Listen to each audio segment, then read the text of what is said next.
Hello, welcome to my channel. My name's Stuart. I'm the Unrepentant Atheist, and today I'm going to be essentially reviewing two debates which I listened to yesterday. I can't say I watched them as such because they were quite long and I was listening to them while I was working. I often do that. So, as some of you know, I'm an eBay seller, and while I'm packing and doing other fairly mechanical things, I like to keep my mind occupied. And what better way than to listen to atheist versus Christian debates? So the two debates that I listened to, one was Alex O'Connor versus Jonathan McLatchie on theism versus atheism, and the other one was Matt Dillahunty and Dyer debating the transcendental arguments. So I'll do the Alex O'Connor one first. Firstly, I didn't realize that Alex had graduated, I believe, from Oxford in theology and philosophy. And I wonder what his next move is academically, whether he's going to focus on doing debates and being a YouTube content creator, or whether he's going to further his academic studies and perhaps do a master's degree and a doctorate, and maybe even eventually become a lecturer in a university. I don't know what he's going to do. Obviously, he's got tremendous talent and uh, he's extremely intelligent. So that will be interesting to see where he goes in his career. Of course, I can see that he could make a good living out of just simply doing content on YouTube and receiving appearance money for the various debates that he does. I suppose that could be quite a nice lifestyle for him, but we'll have to see what he does. But anyway, for now, yes. So the debate, quite long actually, 2 hours and 25 minutes. This debate, it started with two, I think, 10-minute opening statements, and so Jonathan McClatchy went first, and he really put into that 10 minutes virtually every argument for God that there is. Um, the transcendental argument, argument from design, cosmological argument. I mean, everything, almost everything that you could think of, in a nutshell, he summarized. Uh, it's quite a good little talk on a summary of all the different arguments for God. Obviously, he didn't go into them in any depth. He really just summarized them all, and he was shooting them out one after the other, which in a way, as a debate, I didn't really like. I think it would be. I look. I'm not saying I'm a good debater. I've never debated. I would probably be useless at it. But I think I'm quite good at evaluating what happens in debates, and I don't like to see that kind of approach. It would be better to pick maybe one or two of your best arguments and present those in a presentation in order to give your opponent a proper chance to tackle them. Because when you're shooting out one after the other, you've got 10 arguments, and Alex will have prepared, uh, your opponent will have prepared something beforehand, and it's not necessarily going to be responding to that. And then you've got to wait for the second rebuttal before finally you can tackle all those arguments. And there's not really enough time in the format of a debate to tackle every single argument there is. So I didn't really like it that he did that. I didn't think it was a good thing. But having said that, I think that Alex did a good job when eventually he came to his rebuttal, and he didn't tackle all of them. I think he was quite wise. He picked on a few of them, and he more or less debunked them in the very efficient way that he does. But I think essentially that McClatchy was saying that theism is more or less a better worldview than atheism because it can explain so much, which we know, for those of us who are atheists, we feel that theism is no explanation at all. It kind of shuts down inquiry because you're just saying that, well, we don't have to think because God did the thinking for us. We just have to accept that God is the solution. And for me, that's no kind of answer at all to the valid questions that we've got about the circumstances which brought us into existence. So I'm not, obviously, as an atheist, sympathetic to that point of view. I want, if there are going to be answers, I want them to be based on evidence. And I'm not going to simply pluck an answer out of thin air simply because I'm frustrated for not having one. So I won't go into it. They went backwards and forwards. The only thing I would say about Alex is that I think he could be a bit more ruthless in the way that he tackles some of these theists and Christians. I think he's a bit too kind on them, and I think he could do probably a more ruthless demolition job on some of the arguments, because I think maybe as he gets older and he matures a bit more, because in some ways with Matt, for example, he was a lot more mellow at the start. If you go back to the atheist experience, yeah, he could lose his temper now and again, but he listened a lot more than he does now. And it looks to me like he's completely lost his patience after 20 years of debunking the same old Christian arguments. And we can see this in Alex, that he's very measured, he's calm, he's controlled. He's quite kind on the opposition, too kind in my opinion, particularly in his debate with William Lane Craig, though he showed him way too much respect. And I don't think that William Lane Craig is a nice guy at all, does he? Just because he smiles all the time doesn't make him a nice guy. If you read between the lines what he's saying, he's really incredibly arrogant. So what else? I made one or two notes here. Oh yeah, McClatchy, he was talking about the time that we spend on Earth here as being a probation period. And I kind of took objection to this, because what is probation in the real world, in the meaning that we use? Probation is a period of time spent by a criminal for observation and evaluation by the authorities in order to determine what the next move is going to be. Is he going to be released into the public domain, or is he going to spend more time in evaluation, or maybe even go back to his prison sentence, if obviously depending on what his circumstances are? And I just wondered how you could justify claiming that the time that we spend on Earth is a probation period. It does not seem to me to be appropriate at all, because we don't come into this world as criminals. And obviously there are criminals, there are people who commit crimes, but as such we're not born into the world with any crimes in order for it to be called the probation period. I understand, of course, that in the Christian worldview we're born with original sin, etc., but I obviously don't agree with it. I don't see any justification for it.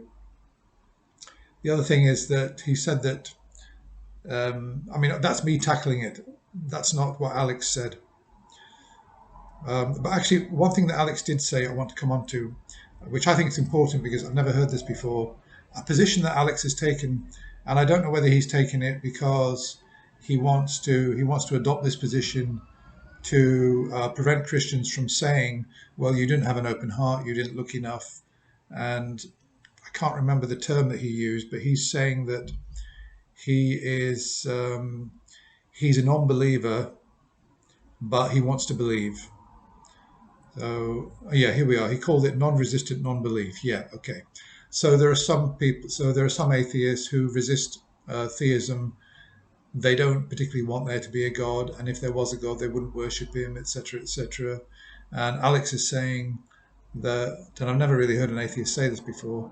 Alex is saying that he's a non-believer, but he's non-resistant. In other words, he would love there to be a God. He would love to have the opportunity for eternal life.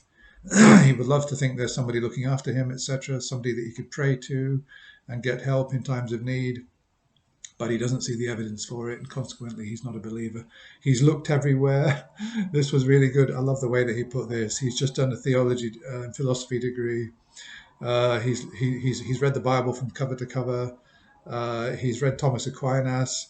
He studied all the scholastic philosophy from the Middle Ages. He's read Thomas More. He's been through all the theologians. He's read Immanuel Kant, and So he's done as much as one could possibly think. He's been into church. He spent time. He lodged with Christians to see how their worldview actually played out in real life and tried to understand it. And he's opened his heart as much as anybody possibly could, within reason, to try and find God. And yet God has remained hidden, a divine hiddenness. This was the whole part of the thing. And that he was saying, which was an interesting argument, that Christians are saying that if you open your heart to God, well, first of all, there is a God, and that if you open your heart to God, you will find God. And what Alex is saying is that he could accept that this is true, and that in such a world, there should be no non-resistant non-believers. So the fact that there are non-resistant non-believers, in other words, somebody like Alex who's opened his heart, he's looked everywhere that he possibly can, and yet he's still a non-believer, that's more consistent with there not being a God, which I thought was absolutely brilliant. I absolutely, I really like that argument. I realize that it's based, there may be a flaw in it, and it was criticized, but I thought it was, I like the fact that with Alex, new things are coming. We got a new thing with his debate with William Lane Craig, or at least maybe it's new, maybe it's not, that maybe the universe is the only thing that ever began to exist. And for that reason, the cosmological argument falls down, because you can't use that as an example because it's the only thing. You're asserting the conclusion. And I like the fact that Alex is coming up with things that I've not heard before. It's really refreshing, because with atheists, Matt and other atheists, more or less, we kind of hear the same thing over and over again. And I'm not criticizing them for that, because it's a kind of limited field. But I do praise Alex for coming up with those new things. They may not be new. It may just be that I have not done enough research, and maybe it's that he's picked up these ideas from somewhere else. But nevertheless, I did like the way he presented them. So that's about it, really. Got nothing more to say about that debate. And let's just move on then to Matt and Dyer. So Dyer is a philosopher. I'm not sure if he's a doctorate, but I think he probably is. Yeah, so he's a philosopher and he's a theist, and he's using the transcendental argument here, effectively in a nutshell, presupposing that everything in existence, the laws of logic, all the abstract things that we take for granted and we accept as true and reliable, we can only accept as true and reliable effectively if we accept that there's a God. Otherwise, we've got no justification for accepting that these things are true and reliable, and consequently, we've got no reliable tools in our own worldview, and this leads to absurdity. In a nutshell, I believe that's his argument. If you think I've misrepresented it. So Matt is responding, and there was quite a bit of heated argument here, because Matt is effectively saying that he doesn't know whether these things, reason and logic, need to have a guarantor. He's saying he doesn't know if that's the case. He's saying that he would need to see that demonstrated. And Dyer kept accusing him of saying that they don't need to be demonstrated. Now, I've previously, in one of my earlier videos, I've had to change my position on this because I realized it was untenable. I've previously said that the laws of logic don't need justification. I went too far with that. I now say the same as Matt. I don't know if they need justification, and if they do need justification, I would need to see that demonstrated. I think it's a very, very good position, and I don't really see what other position you could possibly take. That with these things, with this guy is a bit of a beefed up Darth Dawkins, Dyer. He thinks that he's got the magic key to the whole of reality, and that without this magic key, which he is asserting, claiming that without it everything is basically falls into absurdity. that you can't have a coherent worldview and way of evaluating reality unless you accept that there is a God underpinning everything that we currently take for granted and use. So Matt was saying that while we both use the same tools, you're just asserting that these things are necessary. That it's necessary to have a guarantor, and I would need to see that demonstrated. And Dyer's coming back saying, well, your way of evaluating the world is all ad hoc. You need general principles. Matt's saying, well, no, it's not ad hoc because I'm not asserting things um, in terms of needing this guarantor, in terms of needing this God. I'm saying I don't know if it's necessary, and that we currently use these tools and they seem to work. And why can't we?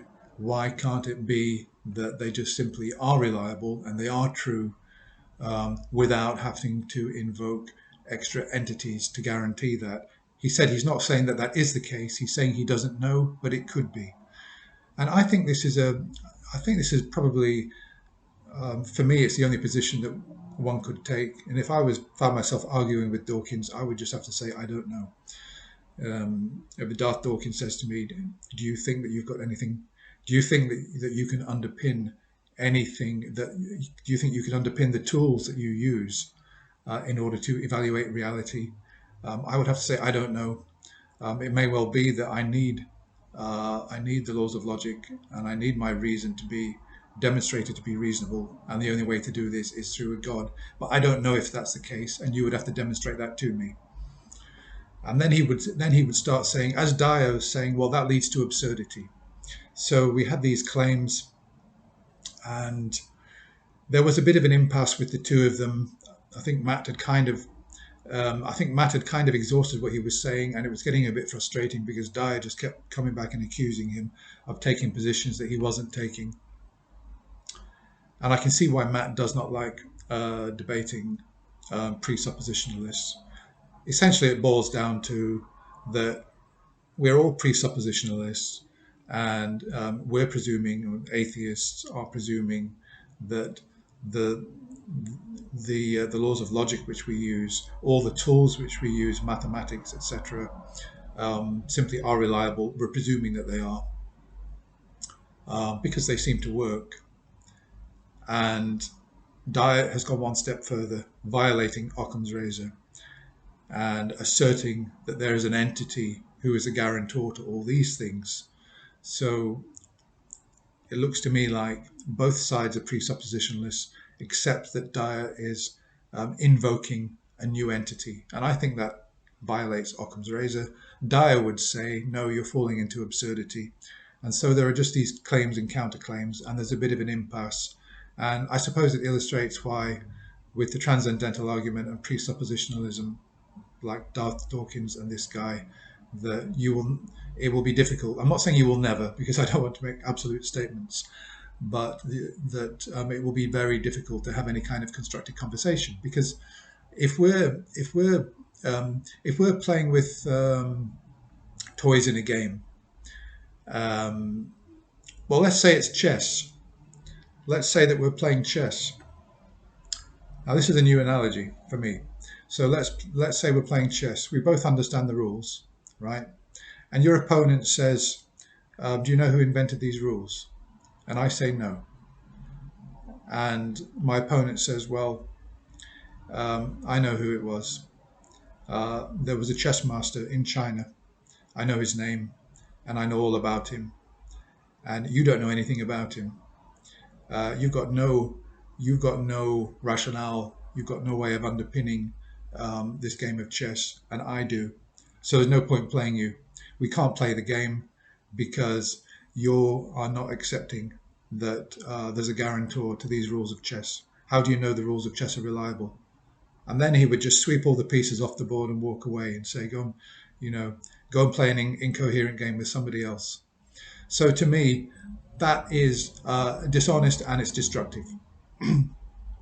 So if you're going to presuppose the rules, if you're going to presuppose the framework by which we evaluate reality, and we all use these tools to invoke a magic man, to put yourself in a superior position is, in my view, completely dishonest and destructive as well. And I can understand why so many of you say that there's no point in debating presuppositionalists.